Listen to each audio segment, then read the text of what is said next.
This is Work From Home, the show that helps you stay connected, productive and sane while working remotely. I'm Harry, and today we had a really cool conversation with Dale Berning Sawa, she is a writer and a journalist who we've been reading a lot of articles from on The Guardian recently.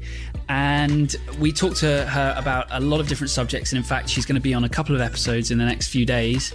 But the topic that we're focusing on today is food. Nutrition and what you eat is just so important for obviously your physical health, but obviously your mental health and your ability to kind of work and be productive while working from home. Super important topic that we haven't really covered yet, so definitely wanted to dive into that one. Obviously, you've done a lot of writing about food, and I think that what we eat is another really, really important part of how we keep ourselves both sane and but also kind of stimulated, I think, maybe. But I would love you to kind of speak to that, because so one of the things that I kind of think about is when we go from working in office where there might be all manner of options around that we can go and eat every day. Some people obviously just pack their sandwiches every day, but a lot of people go, I certainly was far too lazy for that. So I would go and have lunch every day at work.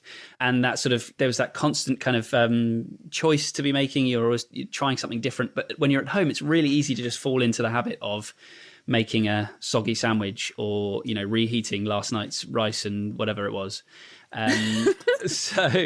So yeah, I'd love for you to speak to what you think about, you know, how food plays a role in our lives in remote work, and then also maybe we can chat about some ideas about how we might keep it interesting and fresh and healthy.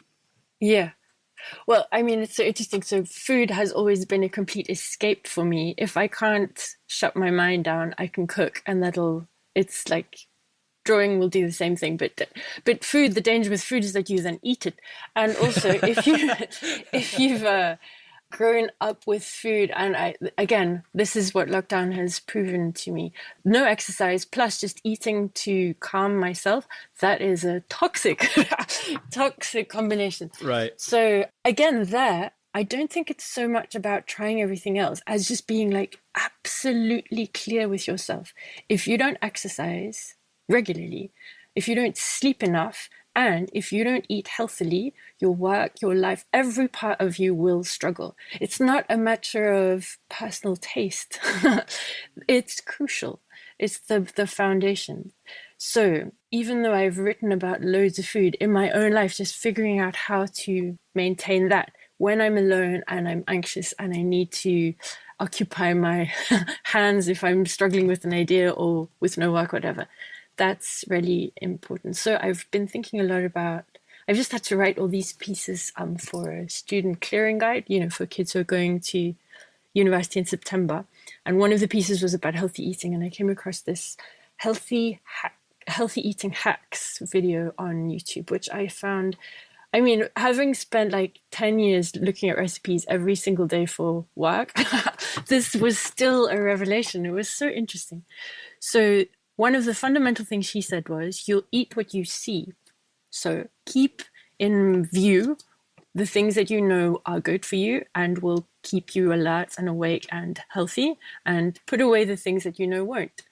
So it sounds so stupidly simple, but it's really important. You're then removing the element of choice. One of the things I read about kind of forming healthy habits is that you sort of remove the optionality, I suppose, from it. So if you say to yourself, I want to go for a run tomorrow morning, you lay out your running clothes and your trainers ready by your bed so that when you wake up, that there's much less friction to doing that thing. So I presume the same is if you kind of hide the crisps and the chocolate in a cupboard, you have to make that real conscious choice, I'm going to go and eat crap. Whereas if it's not there in front of you, you've kind of reduced that.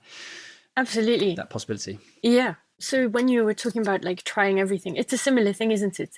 There are some things that you don't need to try too much. You just know what's actually what you need, right? Exactly, you need to eat vegetables. So give yourself vegetables to eat. Don't make it an optional thing. Yeah. Whether it makes you happy or not, actually, it's going to make you feel better. There's a consensus around that. Drink loads of water. Have water by your side at all times. Even if you're not leaving the house, you can have your bottle of water with you, even if you're only at your desk, you know? Plan your meals. So I'm really bad at meal planning because it takes out all the joy of cooking, which, you know, the escapist side of cooking. But still, maybe there is a time and a place for that kind of thing. there's so many different things, aren't there? You were saying you might just by default always make a soggy sandwich. I don't operate like that, but we can all actually, there are things that we can all agree on. Whereas if you're working from home, you don't have much time. Time is crucial. You have planning out what you're going to eat will make better use of your time, allows you to be more productive. So, and also, as you said, preparing your clothes for going to do running the next morning in the same way, but just prepare what it is that you're going to eat so you don't think about it too much. Absolutely. I'm running into that exact thing at the moment, because actually soggy sandwich example is something that I never do. I actually try and cook stuff. And so, but I'm the same as you, I think, in some ways, is that I go downstairs and I look at what we've got and try and figure out what I'm going to make. But actually, when you're in between, when you've got 30 minutes between one call ending and another one beginning, and then you go downstairs and you're like, oh shit, I've got to make a bean curry because that's all I've got. Like, that's actually that's a problem. So I'm actually, I've decided I might invest in a sandwich press thing, so I can just make a sandwich that isn't soggy and rubbish and dry and boring, but I can make it in 5 minutes and not have to think. So actually I find this topic really, really interesting at the moment, because I'm trying to think about, okay, what things can I make sure we always have in the cupboard in the fridge where I can make it fresh, but it won't take me half an hour. Yeah. So in that Healthy Hacks video, one thing that she was like, you can't always go and chop a bunch of carrots and cucumber up, right? But you can chop a bunch of them up on a Saturday or in the morning, and then stack them in a jar, like a jam jar, so that they're the length of the jam jar. Stack them in as tightly as you can, and then pour water in the jar till it covers the cut vegetables. They don't get slimy. They last longer, they'll stay crisp, and every time you need anything for a sandwich or just a snack or whatever, they're there. So that kind of prep, it's actually minimal, but it makes a massive difference. Having a batch of falafel in your freezer. Actually, have a freezer. My goodness, I don't have a freezer. I still can't understand. Really? Wow. Life with the freezer is so much easier. So if you do a bunch of stuff, a bunch of prep on a weekend, say you make a batch of falafel, that means then that you're not cooking during week lunch times, you're just assembling, and that's so much easier. Totally. Yep. I don't know. I don't want to sort of ask you for top recipe, but I just wonder if there's any kind of like ones that are like really easy to do. Everyone should be thinking about, so if it is really common that you just kind of, you get that kind of microwave meal, or you just have, boring sandwich fillers and you're, fed up of that. Like what are the best things that we can do that are easy and are going to be good for our brains? Pretty broad question. That basically means you can say almost any food, but I think wraps are always a good thing to have rather than bread. You can put anything in a wrap. If you have a certain amount of condiments and then lots of fresh veg, you can make a decent wrap. That'll sustain you. Having lots of vegetables and fruit, basically, have a constant supply of that. I think couscous is always something good to think about.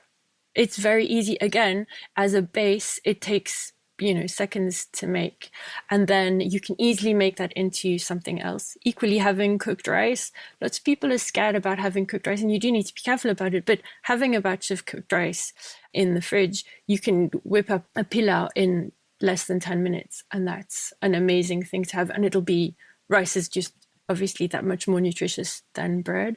I mean, again, it depends on whether you're vegan or omnivore, as my daughter's taken to calling us.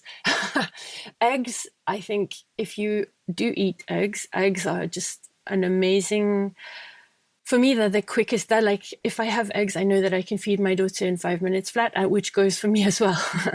They're the same emergency, just different sizes. So having eggs at all times, that's a very good thing to have. So thank you again very much to Dale for joining us. Really enjoyed our conversation, and as I say, we'll be hearing from her again in the next couple of days. So stay tuned for that. So until tomorrow, thank you very much for listening.